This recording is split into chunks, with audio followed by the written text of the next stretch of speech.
தஹஜத். கிடைக்காத ஒன்று கிடைக்க வேண்டுமெனில் தஹஜத் தொழுங்கள். விதியில் இல்லாததை தஹஜத்தின் துவா விதியில் கொண்டு வந்து சேர்க்கும். தஹஜத்தில் செய்யப்படும் துவா இலக்கு தவறாத அம்பு போன்றது.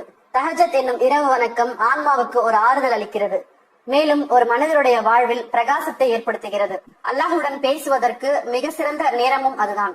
இரவில் தன்னுடைய பிரச்சனைகளை, பாவங்களை சொல்லி சஜிதாவில் அவனிடம் கண்ணீர் சிந்தும் போது புதிய ஒரு உற்சாகத்துடன் தன்னுடைய காலை பொழுதை அடைகிறான்.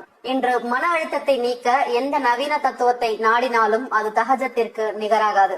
இதில் இன்பத்தை அனுபவித்த மக்கள் ஒரு நாளும் இதை விட்டுவிட மாட்டார்கள். சுயநலத்தை மட்டுமே இலக்காக கொண்ட இந்த உலகில் நம்முடைய பிரச்சனைகளை சொல்ல நபர்களை தேடுகிறோம். ஆனால் ஒவ்வொரு இரவின் கடைசி பகுதியிலும் அல்லாஹு தாலா அடியார்களுடைய பிரச்சனையை கேட்க வருகிறான். ஆனால் நாம் போர்வைக்குள் சுருண்டு கிடக்கிறோம் சூரிய உதயம் வரை.